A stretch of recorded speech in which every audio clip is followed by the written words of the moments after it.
पूरे एक साल का शेड्यूल बताता हूं। जब गर्मियों का सीजन शुरू होता है होली के बाद से और बारिश के पहले दिन तक मिट्टी के बर्तन में रखे हुए पानी को ही पीना अच्छा है, रात्रि को दिन को हमेशा। जब बारिश शुरू हो जाती है उस दिन से लेकर और बारिश के अंतिम दिन तक तांबे के बर्तन में रखा हुआ पानी पीना हमेशा अच्छा होता है। जब बारिश खत्म होती है और सर्दियां शुरू होती हैं उस दिन से लेकर और फिर होली के दिन तक सोने के बर्तन में रखा हुआ पानी अच्छा होता है। दोबारा बताओ, दोबारा। गर्मी के दिनों में होली से लेकर बारिश के पहले दिन तक मिट्टी के बर्तन में रखा हुआ पानी बहुत अच्छा होता है। मैं बता रहा हूँ देखिए, बारिश के पहले दिन से और होली के पहले दिन तक का जो समय है गर्मियों का, ये मिट्टी का है। फिर बारिश शुरू होके और बारिश का खत्म होने तक ये तांबे का है, और बारिश खत्म होके सर्दियां शुरू हो और फिर गर्मियां शुरू हो तो ये सोने का। अब प्रश्न उठता है कि भाई सोने के बर्तन कहाँ से आएंगे इतनी महंगाई के जमाने में। तो आप ऐसा करिए, बर्तन कोई भी रख लीजिए, मिट्टी का ही रख लीजिए, सोने की उसमें एक अंगूठी डाल के छोड़ दीजिए, सोने की एक चेन डाल के छोड़ दीजिए, तो कुछ फायदा तो होगा ही, नुकसान तो नहीं होगा, फायदा तो थोड़ा होना ही है। सोना जो है ना, सोना बहुत गर्म है और चांदी बहुत ठंडी है। तो गर्मियां हैं तो सोने का पानी जहर है, लेकिन वही पानी अमृत है जब ठंड का समय है। तो ठंड के समय में सोने के अंगूठी का पड़ा हुआ पानी, सोने के रिंग का पड़ा हुआ पानी, कुछ भी सोने का सिक्का एक छोटा सा हो, कुछ भी हो, किसी भी बर्तन में डाल के रखिए। और इस पानी को मैं मेडिसिन के रूप में यूज करता हूं मेंटल डिसीज में। एपिलेप्सी के डिसीज है ना, जिनको चक्कर आते हैं, बेहोश होकर गिर जाते हैं, हाथ पैर टेढ़े मेढ़े हो जाते हैं, एपिलेप्टिक अटैक की बेस्ट मेडिसिन है सोने के बर्तन में रखा हुआ पानी। जिनको डिप्रेशन बहुत होता है, मेंटल डिप्रेशन बहुत होता है, उनकी बेस्ट मेडिसिन है सोने के बर्तन में रखा हुआ पानी। जिनको हमेशा बुरे बुरे विचार आते रहते हैं, हमेशा नेगेटिव, अभी मैं मर जाऊंगा, अभी वो मर जाएगा, ऐसा हो जाएगा, कुछ भी पॉजिटिव नहीं है जिनके लाइफ में, उनकी बेस्ट मेडिसिन है सोने के बर्तन में रखा हुआ पानी। जिनको कभी भी अच्छी नींद नहीं आती रात को, हमेशा शिकायत करते हैं मैं सोया नहीं, उनकी बेस्ट मेडिसिन है सोने के बर्तन में रखा हुआ पानी। जिनका माइंड कभी डेवलप नहीं हो पाया, बहुत बार ऐसा होता है ना, शरीर बढ़ गया लेकिन माइंड बच्चे का ही है, ऐसे बहुत सारे केसेस आपके जीवन में आ सकते हैं, उनकी बेस्ट मेडिसिन है सोने के बर्तन में रखा हुआ पानी।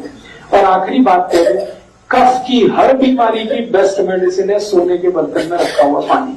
कफ, सर्दी, खांसी, जुकाम, माइग्रेन, लेफ्ट में, राइट में, ये सब कफ की बीमारियां हैं, इनकी सबकी बेस्ट मेडिसिन है सोने के बर्तन में रखा हुआ पानी।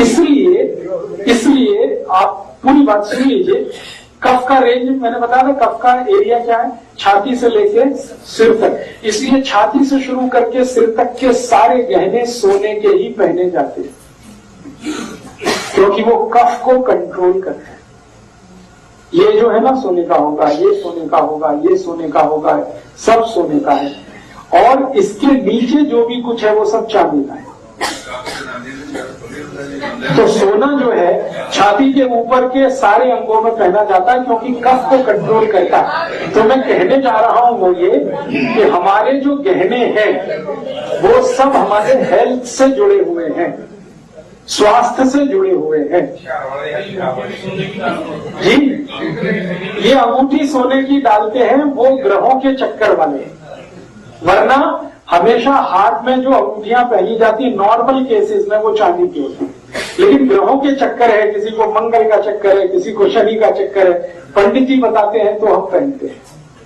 तो मैं जो कहना चाहता था वो शायद आप समझ पाए हैं कि 4 महीने जब सर्दियां हैं तो सोने के बर्तन का पानी पीना है, 4 महीने जब गर्मियां हैं तो मिट्टी के घड़े का पीना है, 4 महीने जब बारिश है तो तांबे के बर्तन का पानी पीना है जी।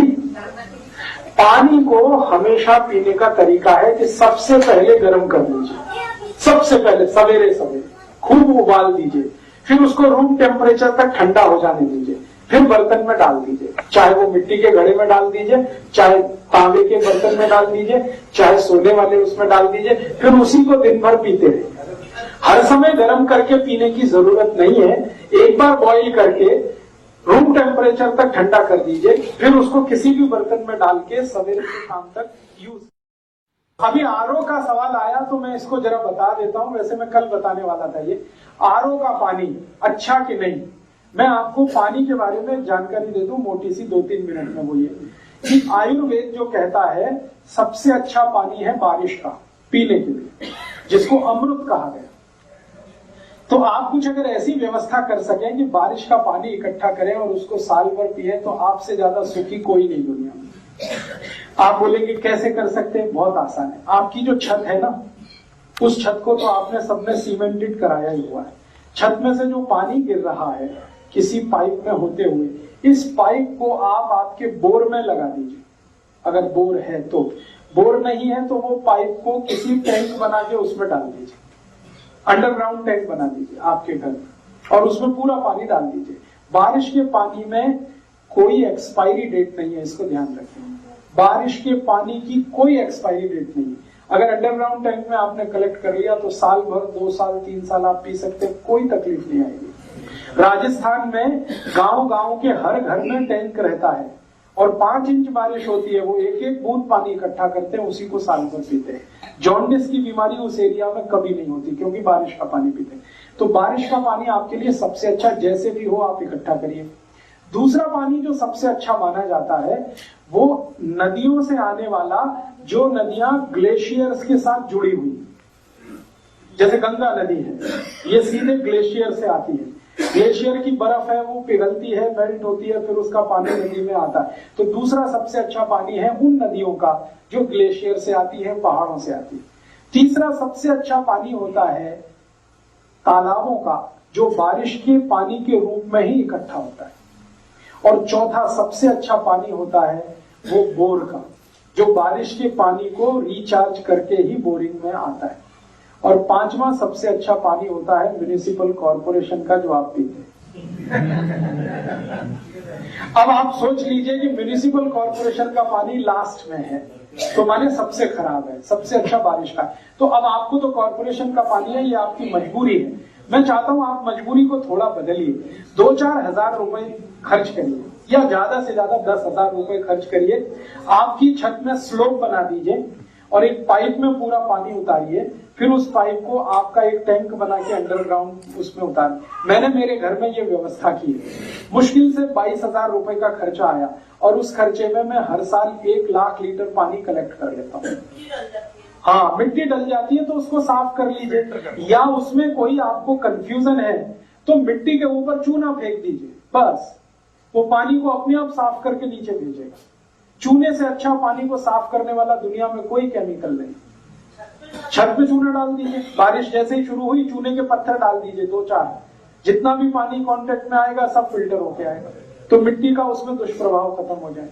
तो छत का पानी कोशिश करिए इकट्ठा करने का। नहीं कर सकते हैं तो आपके पास कॉर्पोरेशन का पानी है, इसको बिना उबाले मत पीजिए।